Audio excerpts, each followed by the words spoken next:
근데 우리 때는 예를 들어 성인 그런 음란이 있었다면은, 그런 게 나왔다면은, 청년까지는 있는데 청소년은 거의 없었어요. 청소년은. 중고등학생들은 아예 없었다고요. 거의. 그 자체가. 수간, 이건 동물 문제인데, 동물 문제는 옛날도 조금씩 이렇게 역사 속에 있어요. 그렇지만 심하진 않았는데, 중고등학생도 없었는데, 지금 중고등학생이 아니고 초등학생 말하는 거예요. 초등학생. 이 초등학생이 너무 많답니다. 이게. 그래가지고 그 친구 하나가 돈 벌면서 23살짜리가 그 사이트 관리다가 23만 개를 했대잖아요. 사이트를 갖다가. 그러니까 청소년, 한국 청소년, 초등학생들이 그렇게 하는 그런 장면들을 얼마나 많이 퍼뜨리고 있다는 이야기를 듣고, 악하고 음란한 세대 맞네. 정말 악하고 음란한 세대 맞네. 어떻게 이 시대에 구원을 받을 수 있는가. 얘들이, 우리 교회들 이렇게 가만히 보면 정말 마음이 정말 진짜입니다. 마음이 아파요. 부모가 기도하고 저 바로 교육했어야 되는데, 주님이 역사하셔야 되는데 복음이 들어가겠어요. 교회만 있는 거예요.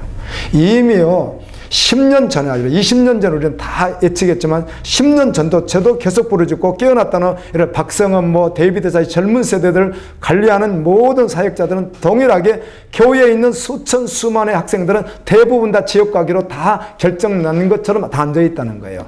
그 중에 한 놈이 구원받을 자는 아무도 알 수가 없을 정도로 대다수가 다 지옥 간다는 거예요. 교회 장로님 권사님도 얘들이 와서 찬양하니까 잘한다 이러지만 다 지옥 갈 거라는 거예요. 이 이야기를 우습게 여기면 안 되는 거예요. 아멘. 그게 우습게 들리세요, 그게. 이제 원래 다니던 교회에서는 성경을 이렇게 공부하는 교회가 아니니까 평생을 다녔으나 지금 말씀 묵상을 하다 보니까 그러다 한정식을 하게 되잖아요. 하다가 지금 에스겔을 나가고 있대요. 에스겔 전이 뭐죠?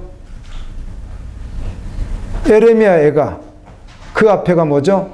에레미야 앞에가 뭐죠? 이사야. 이렇게 되는 거예요. 그러니까 아마 창세기부터 쭉 나간 것 같지는 않아요. 내가 보니까. 하다 보니까 아마 에레미야를 했다는 거 보니까 에레미야 애가 그 다음에 에스겔이거든요. 에스겔 그 다음에 다니엘로 들어가는 거거든요. 근데 에레미야하고 에레미야 애가하고 에스겔은 구약시대, 에레미야 같은 경우는 구약시대 그 참 위대한 선지자 아니겠어요. 에스겔을 보다 보니까 정신이 바짝 드는 거죠, 이제. 평소에 이제 못 봤던 성경이지만 말씀 묵상하다 보니까. 그 계속 뭘 말하니까. 교회의 타락, 목회자의 타락이 너무 심하게 나오는 책들이에요. 근데 거기만 나오는 게 아니에요. 다 나오죠. 오늘도 똑같이 나와요, 그게. 그게 항상 나와 있어요. 그러면 저는 항상 말하지만 그때 시대보다 지금 시대가 더 타락했는데 그렇게 생각을 못 해요. 그리고 구약은 여러분 보세요. 구약을 39권을 한번 이제 이렇게 이야기하면 여러분 읽다가 보면 떠오를 거예요. 읽으시면 읽지만 읽다가 보면은 하나님께서 심판하신다는 말은 하세요. 저주한다는 말도 하시고 이런 말 하세요, 하기는. 그렇죠. 그렇지만 그런 한국 용어로 번역한 용어로 따지면, 자, 보통 교회에서 지금 대부분 그렇게 다 느끼고 있길 뭐라고 느끼고 있냐면, 구약은 무서운 하나님, 심판하는 하나님, 신약은 은혜의 하나님, 성령의 하나님, 이렇게 왜 그런 구별을 하는지는 난 잘 모르겠지만, 여러분, 구약의 하나님이 심판의 하나님입니까? 사랑의 하나님, 심판의 하나님이시지. 아멘. 구약의 하나님이 무슨 심판의 하나님이에요. 사랑의 하나님, 구원의 하나님, 심판의 하나님이시죠. 근데 신약도 똑같고요. 신구약이 똑같은데 문제는 뭐냐면, 구약의 한글로 번역할 때 저주한다, 심판한다 이렇게 썼는데요. 저주하겠다, 심판하겠다 이렇게 썼어요. 많잖아요, 그런 구절. 그런데 신약으로 따고면 예수님은요 그렇게 말씀하지 않아요. 예수님 뭐라고 하죠? 슬피 울며 이를 갈며 지옥불에 들어간다는 거예요, 예수님은. 그러면 물어볼게요. 슬피 울며 이를 갈며 지옥불에 들어간다, 너 지옥 간다, 예수님이 그렇게 선포하잖아요. 그 말하고 구약에 심판받는다고 보기에 어떤 게 더 무섭게 느껴지세요? 신약이 훨씬 무섭게. 그래서 복음으로 깨어서 성경을 자세히 보게 되면 신약이 훨씬 두렵고 떨리는 말씀들이에요. 죄송하지만. 근데 그렇게들 생각을 안 합니다. 만드신 크고 크신 그 하나님께서 아담을 만들었더니 아담이 죄를 범했어요. 그 아담 생명 안에 죄가 들어갔어요. 생명 안에 들어가는 죄가 아담 후손들은 다 죄로 그냥 태어나요. 그래서 모두가 가야 될 곳이 정해졌어요. 어디죠? 영원히 꺼지지 않는 지옥불이에요. 영원히 꺼지지 않는. 지금도 해외 가면 그 영상에 들어가 보면요. 어떤 나라는 지금도 지금 20년째 계속 여러분 우리 지구 땅덩어리를 한번 들어갔다 와보세요. 혹시 시간 있는 분은? 땅덩어리를 파고 들어가면 그 땅속에 뭐가 들어가 있죠? 불이 있어요, 없어요? 아니, 이 과학 시간이 아니라 과학이잖아요. 과학 제 이야기가 아니라. 이 땅을 파고 들어가면 그 핵이라고 속에 불이 있어요, 없어요? 불덩어리가. 불이 이 지구 안에 그렇죠? 다 안 배운 것처럼 보시지 마세요. 그거 학교에서 배우는 거니까. 이 안에 불덩어리가 속에 완전히 핵으로 들어가 있어요, 이 속에. 그래서 이게 이제 움직이다가 약한 대로 나오는 것이 화산 폭발이잖아요. 그래서 용암이 튀어나오잖아요. 이렇게 해서 불이. 이 속이 그래서 어떤 사람들은 잘못 알고 지옥을 어디다? 땅 속이다. 이거는 구약의 스올이라고 써요. 스올. 구약의 스올이라는 말은 두 가지로 번역을 해요. 스올은 무덤도 스올이라고 번역할 수 있고 히브리어거든요. 스올이라고 나오죠. 스올. 그 말이 스올이라는 말이 무덤이란 말도 되고 또 하나는 나무 같은 거나 무슨 퇴비 같은 것을 산더미처럼 쌓아놨는데 불을 피웠어. 근데 이게 꺼지질 않는 거야, 이게. 계속 하루 이틀 3일 4일 꺼지지 않고 뭐가 올라오는 거? 영광이 올라오는 것 같은 거. 그 다음에 지구로 말하면 그 핵 불덩어리 있는 그 층을 말하는 거. 이게 스월이거든요, 스월. 근데 지금도 어느 나라에 가면요, 지금 20년이 넘었는데 그 용왕이 올라와가지고 그건 어떻게 방법도 없어요. 묻어버릴 수도 없고 방법이 하나도 없어서 지금도 그 뜨거운 불은요, 정말 우리가 일반적으로 봤던 불이 아니에요. 그 불은요. 용왕 여러분 안 봤잖아요. 화산 폭발은 바로 나오는 그 용왕 본 적은 없으실 거 아니에요. 그런데 이게요, 여기요, 한국타이에서 한번 불이 났었어요. 몇 년 전에. 뭐 어마어마한 불도 아니에요. 타이어를 쌓는 데가 불이 나버렸는데 여기서 봤는데 거기 막 구경한다. 나중에 가긴 갔는데 여기서 봤는데요. 이 불이 폭발하듯이 올라가자 벌건데 여기 전체가 근데 옆에 안 탄 거면 다행이에요. 타이어 타는데요. 어마어마하더라고요. 근데 지옥불이요. 그 지옥불에 들어갈 그를 창세전에 하나님이 구원을 계획하셔서 자신을 하나의 미랄이죠. 그러니까 자신을 산산이 다 쪼개고 내어서 주신 것이 뭐죠? 아들 예수 그리스도를 내어주신 것이잖아요. 그를 믿음으로 구원받는데 아이고 믿었다야. 그런 구원이 있겠습니까? 한번 생각해 보세요. 전에는 몰랐어요. 믿으면 구원일 줄 알았다고요. 믿으면 구원이구나 이렇게 생각했었어요. 믿으면 구원이겠지. 교회 가면 구원이겠지. 그런데 그 정도로 우리를 구원했다고 한다면 내가 받은 구원자가 어떤 존재? 예수님이 전부 된 자라는 거죠. 아멘입니다. 예수밖에 남는 것이 없는 자. 오늘 지금 딱 이러다 죽어도요, 우리는 멀쩡한 것 같아도요, 당장 여러분 오늘 진단 받았는데, 종합 진단 받았는데 암 사기입니다. 딱 해보세요. 어떻게 되겠는가? 다 내려놓겠죠. 이제 그때까지 미련 잡고 있으면 이 사람은 지옥 가려고 아예 마음 먹은 사람이지. 교회를 지금 믿는다고 다녔던 사람이. 그때까지도 세상 줄 잡고 있으면 이 사람은 어떤 사람이에요? 지옥 갈 마음을 먹은 사람이죠. 누가 그렇게 하겠어요? 화장도, 어떤 분은 병원에서 돌아가실 때까지도 화장하고 관리하고 막 그런 분이 있다고 하더라고요. 점 있다고 이거 없앤다고 막 하얀 것 바르고 이런 분이 계시다고 하더라고요.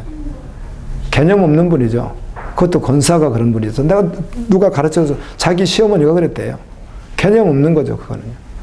뭐가 필요하겠어요? 예수님 놓아버리면 끝나버리는데. 그 구원이라는 거예요, 구원을. 할렐루야. 그래서 그런 구원 관점에서 성경을 읽어야 복음이 보이기 시작하고 말씀도 보이기 시작한다는 말을 하고 싶어서 서론을 이렇게 길게 한 거예요, 제가. 그런 관점으로 보질 않으면 안 보인단 말이에요, 말씀이. 아멘. 그래서 구약에 나오는 제사장, 이 구약에 나오는 제사장은 특별히 네 지파입니다. 네 지파. 말씀드린 대로 네 지파. 자, 아브라함, 믿음의 조상이죠. 아브라함의 아들 이삭. 이삭의 아들이 야곱. 야곱이 아들 몇을 낳죠? 아들 12명과 딸 하나를 낳습니다. 디나. 아들 12를 낳죠. 이 12 아들이 이스라엘 12 지파예요. 이게 창세기에서부터 요한계시록까지 나오는 거예요. 12지파가. 그리고 신약시대 때 와서 예수님의 제자가 몇 명? 12사도, 12제자고요. 근데 이 12명의 아들 가운데 첫째 아들이 느벤, 둘째 아들이 시므온, 셋째 아들이 네이, 넷째 아들이 유다, 이렇게 해서 12명으로 쭉 나가는데 이 셋째 아들이 네이예요. 네이. 그 네이가 아들 셋을 또 낳아요. 게르솜, 무라리, 게르솜, 무라리, 그앗, 맞아요. 그앗이. 그래서 네이가 누구를 낳죠? 아론, 미리암, 모세를 낳는 거예요. 그래 네이 지파예요. 그 네이 지파. 그래서 아론이 대제사장이에요. 그리고 아론의 자손들은 다 누가 되는 거죠? 다 제사장이 거의 되는 거예요. 다음에 이게 그앗 자손이잖아요. 그러니까 무라리하고 게르솜 자녀들은 성전에서 문지기도 하고 다른 것도 하고 시동 드는 것도 하고 그러니까 다른 것들을 다 해요. 그리고 성막을 움직일 때, 뜯어서 움직일 때 이 그앗 자손들은 그 안에 있는 가장 귀중한 것을 움직이고, 그다음 무라리 자손은 울타리를 움직이고, 그다음 뼈대는 무라리 자손이, 게르솜 자손이 움직이고, 이게 성경에 다 나와 있어요. 읽어보시면. 자, 이건 이제 복잡하지만 이렇게 돼 있다는 거. 그런데 이게 네이 자손인 거예요. 네이 자손. 네이 자손이 제사장인데, 제사장이 하는 일이 무슨 일인가 하면 첫 번째는 제사장이니까 제사를 지내야 하겠죠. 제사장이니까. 그리고 이 사람이 병 걸린 거야. 이제 문둥병에 걸렸대. 아니면 여자가 율출병에 걸리면 하려는 병. 피는 항상 성경에 생명으로 되어 있기 때문에 언제나 병할 땐 구약에 크게 두 가지를 말한다. 하나가 문둥병과 하나는 피 흘리는 병. 딱 두 가지로 나와요. 그래서 그게 다 이유가 있는 거죠. 피가 생명이라. 이게 이 사람이 병 걸렸다를 판정을 누가 해요? 제사장이에요. 나았다도 누가 하고? 제사장이에요. 그래서 예수님이 이렇게 하잖아요. 10명의 문둥병자가 고침받을 때 예수님 뭐라고 하죠? 제사장이 가서 너희 몸을 보이고 확정지으라고 성경에 나오잖아요. 그렇죠? 예수님이 문둥병 고치려고 2번 그런 이야기를 하세요. 너의 몸을 누구에게 보이라? 제사장에 가서 보이라. 왜 그러냐면 제사장이 그때 당시 아마 제사장은 그러니까 제사장 하면서도 나름은 의학상식을 가졌어야 하나 보겠죠. 뭐 있지 않았겠어요? 그런 것들이 나름은. 의사들이 따로 있는 세대가 아니라면은. 그래서 그들 가운데는 의학을 공부하더니 뭐 상식도 있었겠죠. 그래서 그 제사장이 당신은 병 나았다? 안 나았다도 이야기를 해주고 또 이런 것들 재판 문제가 있어도 제사장이 옳다? 그러다를 판결해 주는 거예요. 그리고 가장 중요한 일이 있으니 그게 무엇이? 율법을 가르치는 일이에요. 선포는 누가 했고, 제사장들도 선포하지만 선포는 선지자들이 주로 했다면 제사장들은 그 율법을 다 가르치는 자들이에요. 그러니까 종교 지도자들 가운데 가장 중요한 자들이죠. 자, 이들은 태어납니다. 자, 네이 지파에서 태어났어요. 옛날 왕의 아들이 태어나면 왕자잖아요. 그 네이 지파가 태어나면 얘가 바로 제사장인 거예요. 태어나자마자 아장아장 그럴 때부터 뭘 배워요? 제사장이 해야 될 일을 배우는 거예요. 무슨 옷을 입고? 제사장복을 입고요. 제사장 알죠? 여기 12보석 붙이는 거. 우린과 둔빈 2개 넣고요. 옷이 달라요. 제사장 옷은. 영화로운 옷이에요. 그래서 제사장 옷의 예표는 우리가 천국 가서 입는 우리의 옷의 예표거든요. 제사장의 옷이. 아멘. 반짝반짝반짝. 요한계시록에 천국의 보석이 몇 개로 나와요? 12개. 제사장 앞에 붙인 보석이 몇 개? 12개. 다 의미를 가지고 쓴 거예요. 그 제사장이 입고 있는 옷은 천국에서 입는 우리의 옷을 또 상징하는 옷이에요. 그 옷을 입고 어려서부터 그걸 배워서 나이가 되면 보통 이스라엘은 20대에서 30대가 이렇게 되게 되면 그 직무를 직접 담당하게 되는 거예요. 그렇게 해서 평생 담당하다가 죽는 게 제사장이에요. 그래서 이들은 오늘날 이제 목회자 가운데, 전도사님 가운데, 선교사님 가운데, 아이고야, 사역하는 것도 너무 힘들다. 아이, 좀 쉬고 그만둬야지만. 아이, 뭐. 오늘날에 이런 경우가 있을 수가 있는데, 구약의 제사장들은 그렇게 할 수 있어요, 없어요? 구호수상으로 그렇게 할 수가 없어요. 구약의 제사장은. 하여튼 마음에 있든 없든 뭐, 하나님을 뭐 열심히 섬기다는 것도 전혀 상관없이 성전을 떠날 수가 없고, 그 직무를 내려놓을 수가 없는 것이 구약의 제사장이니까 엄밀히 말하자면 종교적 행위 의식으로는 우리가 따라갈 수 없는 사람들이었단 말이에요. 그들이. 그 이야기를 제가 항상 하는 거예요. 구약을 보세요. 아니, 오늘날 제가 스트레스 이제 저를 비유하면 안 되겠고요. 내가 선교를 하는데 너무 힘들어. 그런 분들 계시잖아. 도저히 못해. 사임하고 와서 한국에서 2, 3년 있다가 또 다시 힘을 얻으면 나가기도 하고. 여러분, 토마스 선교사도 마찬가지예요. 우리 대동방면에서 순교하셨던 토마스 선교사님도 자기 그 결혼한 자매가 있었잖아요. 근데 자매가 비명에 죽잖아요. 그래가지고 이것 때문에 상처받아가지고 그만둔다고 안 한다고 해가지고 나중에 그럼 내가 상급이라고 했다 해서 탔던 게 상선, 서면을 호라고 하는 게 상선이에요. 상선. 외국 상선. 상업선이에요. 그런데 몇 년 지나고 난 후에 하나님이 다시 부르는 거죠. 너 이제 회복 좀 됐니? 예. 갈 바를 못 잡겠는 거예요. 선교사로 지원을 해서 달려가다가 자기 20대 자기 아내가 비명에 그렇게 죽고 나니까 너무 힘든 거예요. 그래서 사역이고 뭐고 다들 우리도 그러고 싶을 때 있어요, 없어요? 있죠. 있다 그러면 좀 그렇지만 있잖아요, 사실은요. 사역이고 뭐고 막. 여러분의 목사는 인간인데 신이라고 생각하지 마시고요. 우리 목사는 한 번도 생각하거든요. 지금 빵 20개 굽는 거 가지고 사모니가 구우면 한 달에 500만 원 벌겠다. 그 진짜 농담이고요. 그런 생각은 안 해봤습니다. 이 토마스 선교사님이 그렇게 하고 나니까 한 4년 가까이를 엄청나게 갈등합니다. 그 다음에 이제 하나님 믿는 거고 뭐고 하여튼 나는 상관없어. 나는. 그런 믿음 생활도 잘 하지 않으면서 세상으로 살아요, 이분이. 그리고 돈이나 벌어야 되겠다. 이렇게 산다고. 그런데 주님이 찾아오셨어요. 아멘. 얼마나 은혜입니까? 찾아오셔서 토마스야, 다시 한번 나에게 순종이다. 이렇게 해가지고 복음서를 가지고 서만화로 타고 상선 대동강변에 왔는데 그때 평양감사가 명령을 내려가지고 그때 세국정책, 대원군이 세국정책 쓸 때거든요. 불화살을 쏴라 그래서 불화살을 가까이 오는 걸 갖다가 그 목선이니까 나무로 만든 배니까 불화살을 갖다가 막 병사들, 한국 병사들 다 쏘아버리니까 거기에 불타버리니까 다 튀어나온 거예요, 거기서. 튀어나와서 막 수용하고 나고 죽은 사람 죽고 튀어나와서 물 묻은 채로 이제 안 죽으려고 이제 이 토마스 선교사님도 가슴에다 성경 몇 권 넣고 막 튀어나왔어. 이런 성경이 아니고 이제 조그마한 쪽복음, 마가복음 같은 거, 이렇게 조그마한 거, 그거 한 권이니까 이렇게 몇 권 넣고는 그냥 수용하고 나왔어요. 안 죽고 살아나왔어요. 나오자마자 축축한 물 묻어 있는 토마스 무릎 꿇려놓고 명령하죠. 목을 쳐라. 이렇게 해가지고 그 대동강변에서 복음 한번 전해보자 목을 치는데 그때 성경을 꺼내서 자기를 치는 망나니, 알죠? 칼 이렇게 생겨가지고 막 틈벌리고 탁 해가지고 쫙 막 이거 알죠? 물 뿌려가지고 하는 거, 망나니. 이렇게 막 하고 있는 그에게 꺼내서 줬어요. 성경을. 자기를 죽이는 그에게, 치는 그에게. 근데 후에 그가 간증을 했지. 그때 받은 그 성경을 읽고 예수를 믿게 되어서 우리 자녀들이 주의 종이 되었다고 하는 그런 놀라운 역사예요. 근데 어떻든 돌아왔습니다. 그런데 구약의 제사장들은 그렇게 할 수 있어요, 없어요? 없다니까요, 구약의 제사장들은. 아예 구조 자체가 그렇게 할 수가 없다니까요. 그냥 무조건 성전에서 봉사를 해야 된다고요.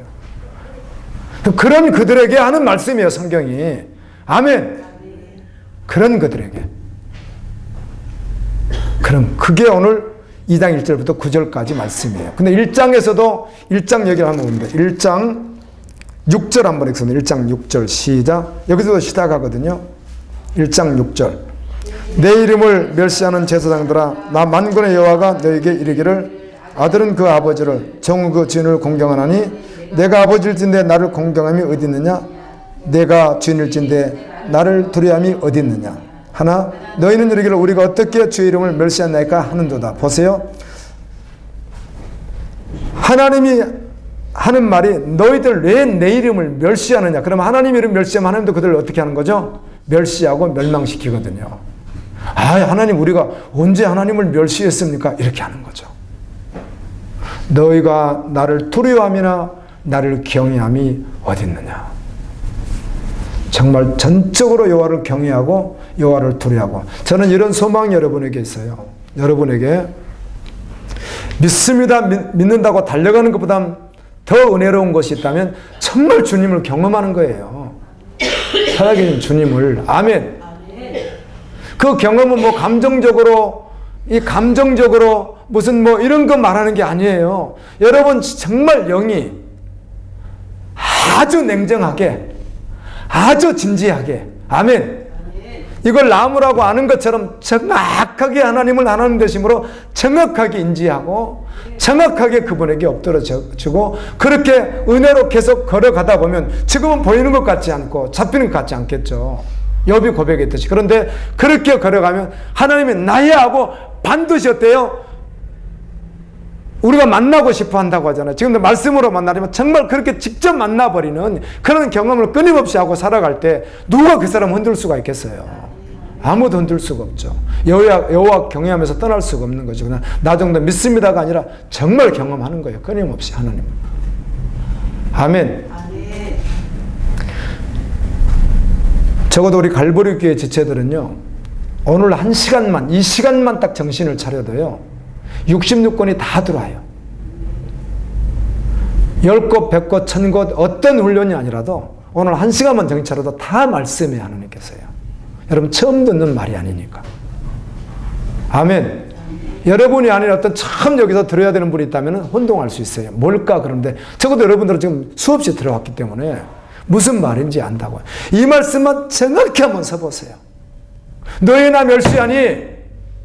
나 경외하지 않니? 이렇게 말하면은 그 예배를 그렇게 헛되이 지내니? 이렇게 이야기하거든. 너희 중심을 그렇게 헛되게 하느냐? 1장이 그렇게 말해 제사장들에게.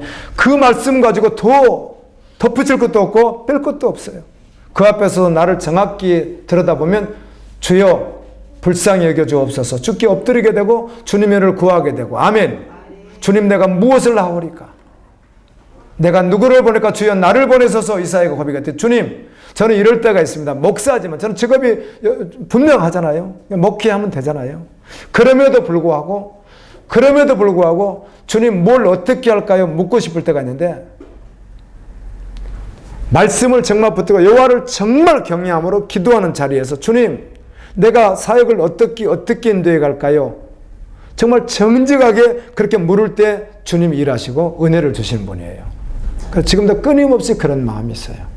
주님 그런 자리가 여호와를 경외하는 자리고 여호와를 경배하는 자리고 말씀을 듣고 진실로 기도하는 자리거든요. 여러분 믿었다 치고 하시지 말고 진짜 경험을 하는 거예요. 예수 그리스도를 생명으로. 그분이 어떤 분이신지. 자, 제사장들에게 하는데 1절 읽습니다. 2장 1절 시작. 자, 이 명령한다는 말을 1절에서도 했잖아요. 경고한다, 명령한다 이렇게 늘 말씀하는데 누가 명령하는 거예요? 하나님께서 명령한다는 것입니다. 여호와 하나님이 나와 여러분에게 적어도 명령한대요. 명령을 해요. 들어야 되겠죠. 저 보세요. 그런 말씀드리잖아요. 이 그냥 한 구절 말씀에 명령한다 그러면 그냥 껍벅하는 거죠. 사실은 주님 우리를 경외함으로만 선다면 주님 뭐라고 말씀하실까? 명령한다. 천만인의 천사들이 보는 앞에서, 천천만만의 천사들이 보는 앞에서. 아멘이죠. 내가 지금 어떤 처지에 있든지, 내가 어떤 꼬라지로 있든지, 아니면 내가 어떻게 믿음으로 달려가든지 상관없이 천천만만의 천사들 앞에서 보좌에서 주님이 말하는 거예요. 내가 너희에게 명령한다. 그 명령 들으면 어떻게 되는 거죠? 사는 것이며 주님의 뜻을 이루게 되겠죠. 예, 베드로전서 4장 2절 말씀 참 좋죠. 육신이 이 땅에 남아있을 때 하나님의 뜻을 따라서 살아가는 자가 되어다오. 아멘. 육신이 이 땅에 남았을 때 하나님의 뜻을 따라 사는 자가 되어다오. 우리가 하나님 뜻대로 사는 것이 은혜인데 안 사는 경우가 있죠. 끊임없이 그냥 내가 주인 되어버리는, 그냥 내가 주인 되어버리는. 가장 안전한 길이 주님을 따라 사는 길입니다. 명령한다. 2절을 읽습니다. 시작. 만군의 여호와가 이르노라 너희가 만일 듣지 아니하며 마음에 두지 아니하며 내 이름을 영화롭게 하지 아니하면 내가 너희에게 저주를 내려 너희의 복을 저주하리라. 내가 이미 저주하였나니 이는 너희가 그것을 마음에 두지 아니하였음이니라. 자, 주님이 이렇게 명령을 한 번 하셨습니까? 일생 동안 하시잖아요. 아멘. 한 번 하시는 게 아니라 계속 말씀하셨어요. 듣지 아니하며 이렇게 했는데 우리는 들어야 합니다. 마음에 두지 아니하며 우리는 마음에 두어야 합니다. 내 이름을 영화롭게 하지 아니하면 우리는 영화롭게 해야 합니다. 지금 여러분이 조선시대 때 사람이라고 생각해 보세요. 조선시대 때 사람인데 뭐 영의정, 자의정, 우의정 또 무슨 뭐 정승들 말고 또 있잖아요. 뭐 조선시대 같으면 이조판서, 육판서, 예조판서, 병조판서 또 그 밑에도 또 있고 그래요. 근데 여러분이 혹시 어떤 그런 직임을 가진 왕의 신하였다고 생각해 보세요. 근데 왕이 불렀어요. 천군 모든 대신들이 다 모이고 그날따라 백성을 또 광장에 다 모이라고 그랬어. 어마어마한 군중이 모여서 만세 천만세 뭐 왕에게 뭐라고 막 하는 게 있잖아요. 그런 거예요. 막 왕에게 막 이렇게 하고 있는 그 어마어마한 그 장소에 왕이 그 대신들 앞에다 부르더니 또 대표로 또 부르더니 내가 너에게 명령하노라. 진서를 너에게 주노라. 너는 이 명령에 의해서 이 명령을 잘 지키도록 하여라. 그러면 어떻게 받을 것 같으세요? 드라마 한번 생각해 보세요. 어떻게 받을 것 같은가? 무릎을 꿇고 손을 내가지고 떨어가지고 그거 갖다가 함부로 하겠어요? 그대로 해야 되겠어요? 세상의 왕이 줘도 그러겠죠. 우리가 무슨 비유를 들겠어요? 우리가 정말 여호와를 경외하고 하나님을 정말 믿는다면 하나님이 주셨다는 거예요. 명령을. 하나님의 말씀을 하나님을 어떻게 하시는 말씀을 듣고 마음에 두고 나를 영화롭게 하면 주님이 하시겠다는 거예요. 근데 너희들 안 한다는 거예요. 그렇게. 이미 너희들 안 하고 있다는 거예요. 오늘 말씀. 누가? 그 제사장들이. 그럼 이 제사장들은 성전을 떠난 사람들이 안 떠난 사람들이에요? 안 떠난 사람이라니까요. 나 몇 년 좀 쉬고 싶어. 이런 사람들이 아니라니까요. 계속 짐승 잡고, 계속 항에 불을 붙이고, 일주일이면 떡상을 갖다 놓고, 올리브 기름을 부어서 계속 촛대를 불을 밝히고, 1년이면 한 번씩 지성소에 들어가고, 다 이랬던 사람들이라고 이들이에요. 가운을 입고, 대제사장, 그리고 제사장이 그 아름다운 옷을 입고, 그 아름다운 옷을 보고 성경에 보세요. 내기 성경에 보면 그 너희의 그 옷을 보고 사람들이 거룩하다 해가지고 할까 봐서 옷은 입고 나가지 말고 어떻게 하라? 옷 갈아입는 것을 갈아입고 사복으로 밖으로 나가라 이렇게 하잖아요. 또 집에도 가야 되니까 그 옷은 그대로 입고 집에 가지 말고 어떻게 하라? 옷 갈아입는 것은 예요. 그 옷이 너무 거룩해 보이니까 그들이 그 옷을 보고 거룩하게 하고 닦고자 할 테니까 그렇게 하지 말고 옷을 벗어놓고 사복을 갈아입고 갔다 다시 와서 또 이 제복을 입고 헌신하라 이렇게 했어요. 그들은 규칙대로 그렇게 했어요. 근데 그들에게 하는 이야기예요. 누구에게? 제사장들에게. 우리 그 농도로 드려야 될 줄로 믿습니다. 제사장들에게 하는 말이에요. 일반 보통 왔다 갔다 하는 그런 분들이 아니에요. 3절입니다. 보라 내가 너희의 자손을 꾸짖을 것이요 곧 너희 절기의 생의 둥을 너희 얼굴에 바를 것이다.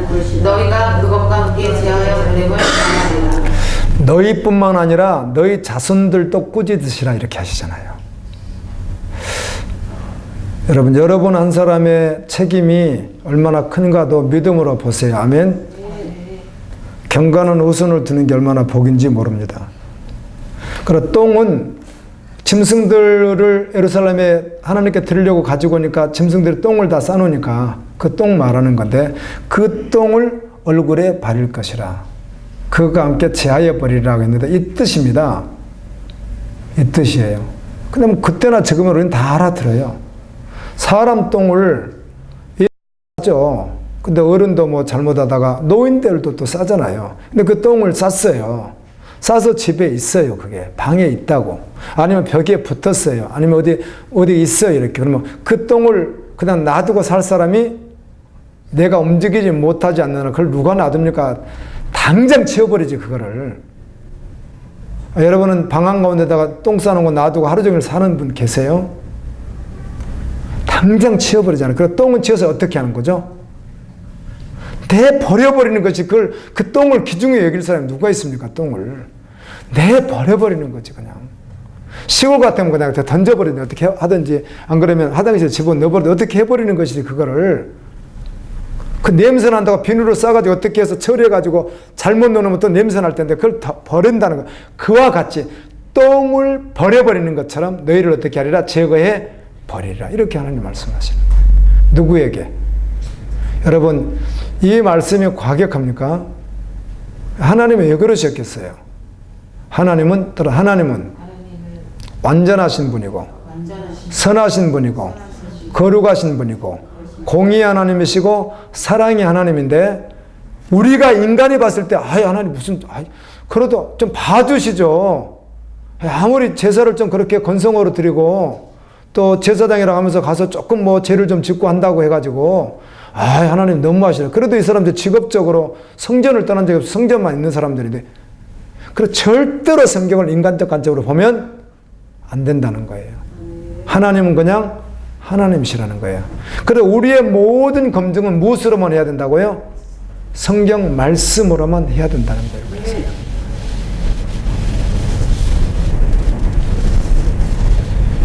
복음을 정말 만나고 난 후에 말씀을 보는 것 가운데 진짜 그 관점에서 알든 모르든 성경을 읽어보면 단어를 다 모를 수 있으면 그건 지나가시고요. 어떻게 다 아시겠어요? 그런데 한글만 읽을 줄 알아도 여호와만 경외하면 분명히 다 드러납니다. 하나님의 마음을 알 수 있습니다. 그리고 어떤 자가 죽게 돌아가 회개해야 될지도 다 알게 돼 있습니다. 아멘. 그 내가 누군지도 다 드러나는데 정직하게 서지 않으니까 드러나지 않을 뿐만 아니라 이렇게까지 이렇게 하자고 내가 자꾸 핑계를 대고 가는 것이지 정확히만 딱 쓰면 주님 앞에 바짝 엎드리게 되어 있습니다. 주님을 경외하고 주님을 두려워하고 주님을 사랑하는 자로. 두려워한다라고 되어 있는데 고린도전서 말씀에는 어떻게 해요? 16장에 예수 그리스도를 사랑하지 않는 자는 뭐라고 되어 있어요? 그런 구절이 있다고요? 야, 바울도 과격하게 말하죠. 고린도전서 한번 보세요. 그것도 고린도전서를 끝을 내면서 22절에 이렇게 말합니다. 22절에 16장 22절에 시작. 만일 누구든지 주를 사랑하지 아니하면 저주를 받을지어다. 우리 주여 보시옵소서. 아멘. 우리가 살다 보니까 혼동스러워서 그러는데요. 그냥 처녀 청각으로 결혼 전후로 한번 생각해 볼까요? 자, 결혼을 약속해서 이제 결혼 날짜 다 잡아 결혼할 거예요. 그런데 여자는 끊임없이 사랑을 하긴 하고 싶잖아요. 누구시 나 사랑해. 그랬더니 사랑하지. 근데 이 남자가 뭐라고 한 줄 아세요? 사랑하지. 그런데 99% 사랑해. 그 1%는 누굴 사랑하는데 저 이웃집 순이. 그게 이제 그렇게 용어를 쓸 수만 있다면은 이 사람이 99%인데 이렇게 이해를 하질 않죠. 사람들 마음 신기하게. 그런데 여러분이 지금 이렇게 결혼해서 살면서 나이가 먹으면 무슨 말하든지 다 별로 관심이 없지만은 지금 40대만 되어도 남편에게 나 당신을 70% 사랑한다. 엄청 사랑한다. 30%는 저 이웃집 재선 씨 사랑한다고. 그러면 안 됩니다. 이 원리와 동일하게 주님 사랑을 말하니까 그 우리 마음속에 주님 사랑을 말하고 다른 것에 채워진 것이 음란이라고요. 그래서 구약 성경의 최고의 큰 죄가 뭐라고요? 자, 병은 제일 큰 병을 뭘로 말했어요? 문둥병과 유출병으로 말했고, 죄는 제일 큰 게 우상과 음란이라고 한 거예요. 그래서요. 신학시대 때는 우상이란 말이 조금 빠지고 가장 큰 죄를 뭘로 말하고? 음란이라고 말하는 거예요. 그래서요. 우리가 누구니까? 예수 그리스도의 거룩한 신부이기 때문에 그러는 거예요. 예수님이 거룩한 신랑이라고 한다면, 우리가 신부라고 한다면, 구원받기 전 그래서 우리를 누구라고 하는 거죠? 예수님의 신부여야 되는데 구원받기 전 우리를 뭐라고 하는 거죠? 그래서 창녀라고 하는 거 아니에요. 구원받기 전 우리가 창녀라는 것입니다. 그런데 그 창녀를 호세아가 고멜을 사랑했듯이 우리를 사랑하셔서 주님이 나를 신부 삼아 두셨다 해서 우리가 아가서 볼 때 그렇게 감동을 했잖아요. 8장, 1장부터 8장까지. 아가서를 보기 위해서는 먼저 전도서가 해결돼야 된다. 잠언서가 해결돼야 된다. 그런 이야기를 했잖아요. 전도서가 뭐니까 12장까지 내내 세상 것은 싹 온데간데 없어지고 오직 여호와 경외하는 것만 딱 남는 거. 세상의 모든 것은 헛되고 다 헛된 것이고 오직 여호와 경외만 딱 남는 거. 이게 결론이 딱 나고 잠언에서는 지혜의 근본에서는 누구? 예수 그리스도 그분이 전부 된 거.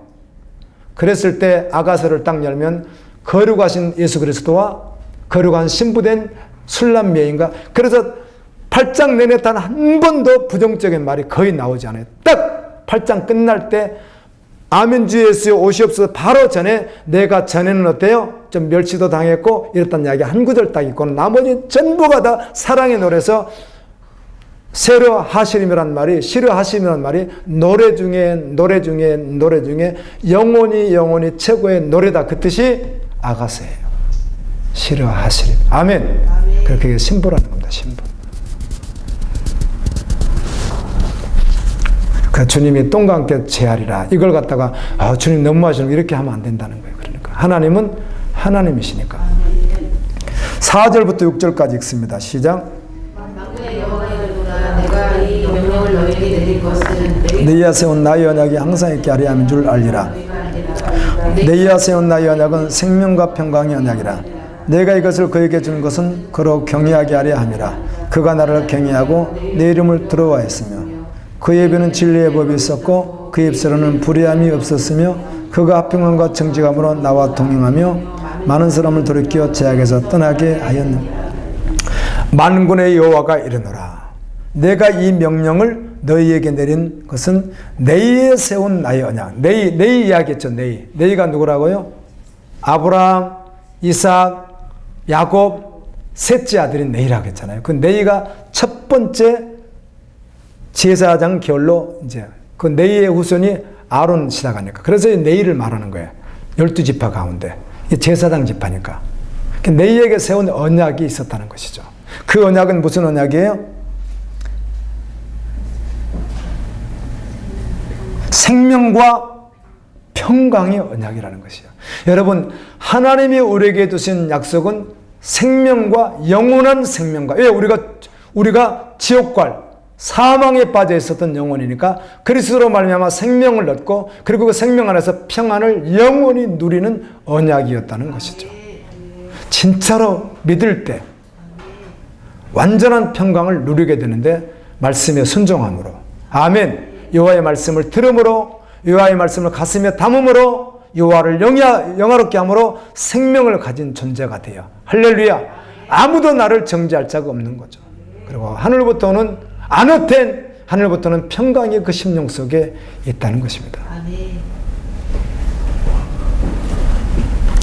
여러분, 귀신이 엄청나게 속이고, 여러분 귀신 그러니까 귀신이 눈으로만 안 보입니까?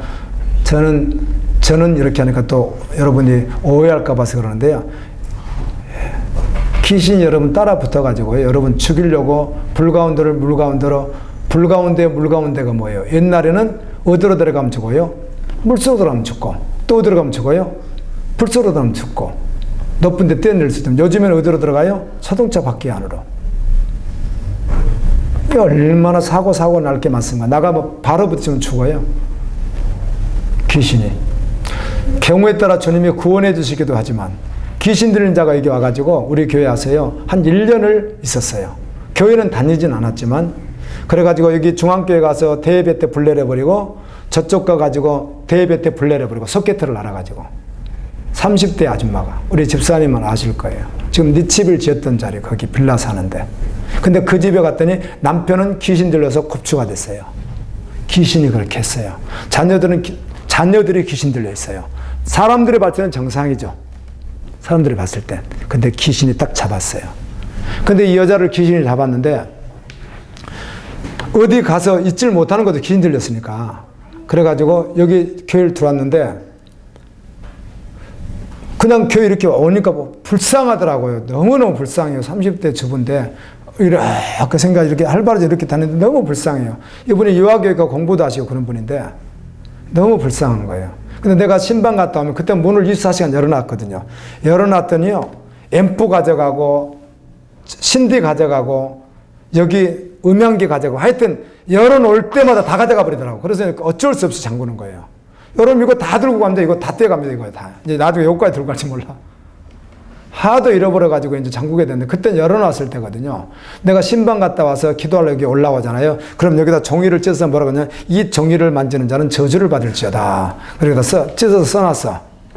그러면 그 조각을 보면 여러분 생각해 보세요. 보통 목사인데 신방 갔다 와서 어둠 불 켰는데 여기다가 나 혼자인데 아무도 없는데 저렇게 보는데 이 종이를 만지는 자는 저주를 받을지어다. 그럼 여러분 섬투도 안 하겠어요? 만졌다 저주 받으면 어떡해? 애 귀신이 하는 짓이자고. 그렇게 저를 귀신처럼 이렇게 와가지고 했어요. 여러 번. 꼭 저녁에 7시 반, 밤 깜깜할 때 되면은 깜깜한 옷 입고, 깜깜한 새까만 옷 입고 와서, 저는 여러분 사모님 으악 놀라고 막 몇 차례 그러다가 기도를 여러 차례 했는데, 한 번은 저녁에 왔길래 주일날 저녁에 딱 여기다 앉혀놓고 사모님 옆에 앉으시라고 하고, 내가 여기서 찬양을 30분간, 보혈 찬양. 막 보혈 찬양만 계속이요. 막 계속해서 30분 이상을 불렀어요. 쳐다보면서. 이제 아무도 없으니까, 이제 누구 있으면 그렇게 하면 아무도 없어. 꼼짝마! 탁 이러면서 이제 꼼짝마라고! 막 이렇게 하면서, 그럼 탁 이렇게. 사람들 있으면 경우에 따라 애들처럼요. 애들 있으면 누가 역상 들어주니까 얘가 막 도울고 막 이렇게 하듯이 귀신 들린 자도 그렇게 하더라고요. 보니까. 근데 이제 아무도 사모님은 저밖에 없으니까. 사모님이 못 잡습니다. 귀신 들린 자를요. 여러분, 귀신 들린 자 경우에 따라 힘이 얼마나 센지 아세요? 그럼 이제 내가 여기서 하니까 이제 못 움직이는 거죠. 꼼짝마! 다 그러면 찬양을 막 보면서 막 30분, 40분 하고서 내려가서 막 안수기도 하고 막 했어요. 근데 한 번은 기도하는데 주님이 저에게 그런 마음을 주더라고요. 그분을 불쌍해서 기도하는데 그는 죽는다. 이 마음을 저에게 주더라고요. 그래요, 주님. 그때 한 10일 좀 지나서 여기에 사는 분이 왜 거기에 갔는지는 알 수 없지만 청주에서 교통사고로 세상을 떠났죠. 불 가운데로 물 가운데로 데리고 가는 거예요. 귀신 들린 자를.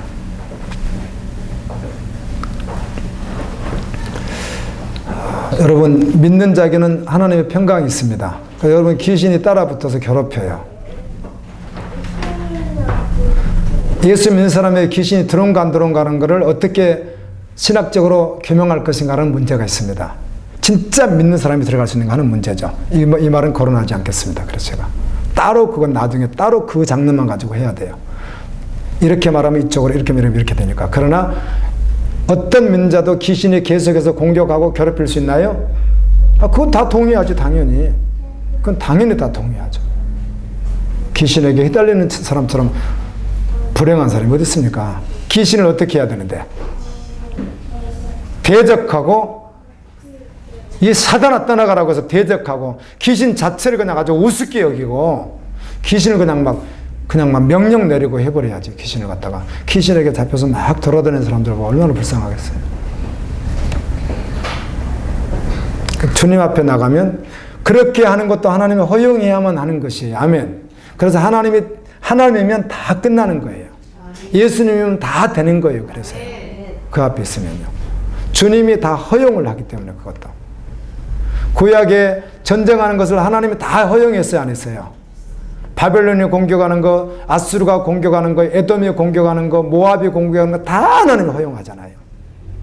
근데 자기들 자유로 한 게 하나도 없잖아요. 이스라엘을 한번 뒤집기 위해서 또 그렇게 하시기도 하고.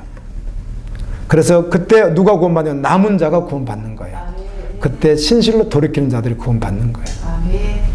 그를 키로 곡식을 이렇게 체질하듯이 끊임없이 체질하는 거예요. 오늘 또 체질하실 수 있어요. 아멘. 체질하면 알곡은 안으로 쭉정이는 밖으로. 옛날에 주일학교 노래 듣서 알곡은 안으로 쭉정이는 밖으로. 그 쭉정이는 모아서 불에 태우고 알곡은 모아서 어디에 들이고 곡간에 들어가듯이 거룩한 성 새 예루살렘에 들어가는 거예요. 곡식은요. 근데 지금도 끊임없이 키질하거든요. 하나님 시험하지 마세요. 하나님을요. 하나님의 시험이 무엇인가 하면 저는 그렇게 요즘에 제가 묵상하다 이걸 깨닫게 하신 게 있었어요. 너 하나님 시험하지 말라. 그게 뭐였느냐면 말씀대로 하지 않아도 예를 들면 나 하고 싶은 대로 하고 그렇게 해도 아무 일도 없는 것 같은데 아무 일도 없네. 따라서 이런 것이 하나님을 시험하는 것이에요. 너희 하나님을 시험치 말라. 내 하나님을 섬기라고 하는 거예요. 아무 일도 없네. 일 있으면 더 좋지. 우리가 말씀대로 하지 않는데 안 되도록 하면 어떻게 완전히 그냥 퍽싹 그냥 완전히 낮에 안 젖어버리게 하면 좋지 차라리. 하나님 시험하시면 안 되겠구나. 시험하면 안 되겠구나. 똑바로 써야지. 그럴 텐데 안 해도 별로 큰일 일어나는 것도 없고 말씀을 안 해도 크게 뭐가 일어나는 것도 없고 따라 이것이 뭐라고요? 하나님을 시험하는 행위예요. 그게요. 하나님을 시험하면 절대로 안 되는 거예요. 고린도전서 10장에서도 이스라엘 백성이 광야에서 그들이 멸망당해서 엎드러졌는가 하나님을 시험하다가 그 말은 우리 못 들어서라도 하나님 특별히 역사하지 않네. 병 걸린 것도 아니고 암 걸리는 것도 아니고 사건이 엄청 터지는 것도 아니고 별로 괜찮네 그러면서 또 괜찮은 것 같아. 이것이 뭐라고요? 하나님을 시험하는 거예요. 그런 생각이 들어도 안 되지만 바로 그때 하나님께 돌아와야 되는 거예요. 아멘. 오직 믿음으로 해요. 하나님을 시험하면 안 됩니다. 아멘. 그런데 그들의 여호와 경외함도 없고 두려움도 없었다는 거예요. 너희는 원래 처음에 그렇게 하더니 너희는 그렇게 하지 않는다. 7절입니다. 제사장의 입술은 지식을 지켜야 하겠고 사람들의 입에서 율법을 구하게 되어야 할 것이니 제사장은 만군의 여호와의 사자가 네, 제사장 입술은 지식을 지켜야겠고 하나님 말씀입니다. 사람들은 그의 입에서 율법을 구하게 되어야 할 것이나 그들 입에서 하나님의 말씀 율법이 나가야 되는데 그리고 하나님은 제사장을 나의 사자다. 특사다. 대통령이 보낸 특사 있잖아요. 특사. 애국의 특사를 특별히 보내잖아요. 대통령. 그럼 대통령이거든요. 그거죠. 너희는 나의 특사이거든. 8절 읽습니다.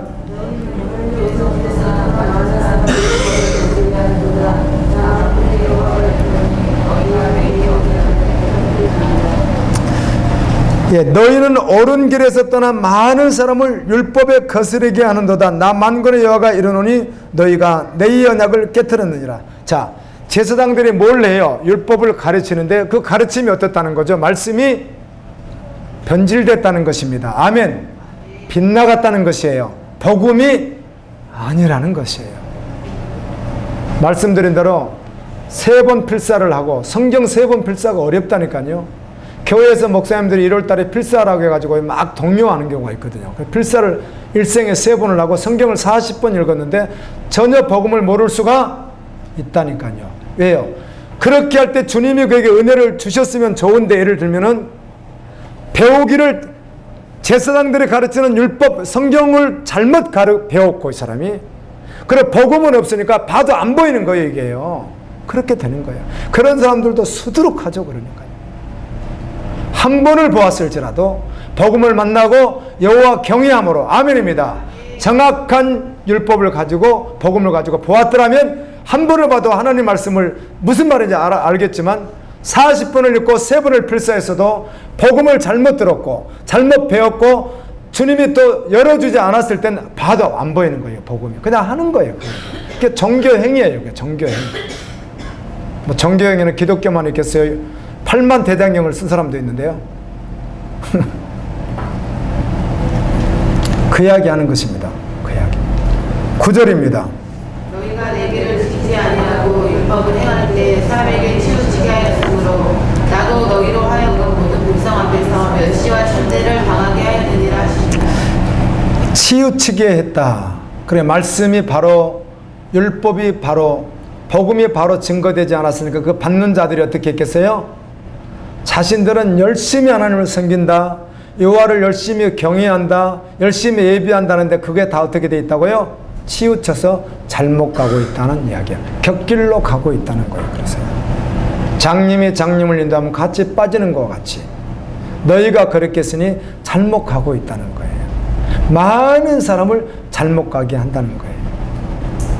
저보세요. 그래서 이런 말씀들이 구약에 있는데 그럼 지금 신학시대와 지금 현재 2019년 지금 현재 전 세계 교회 가운데는 이런 문제가 어떻게 들어가겠는가? 훨씬 심하게 드러난다는 것에 대해서 사람들이 인식을 잘 하지 못한다는 사실이에요. 이때보단 지금이 훨씬 말세에 가깝거든요.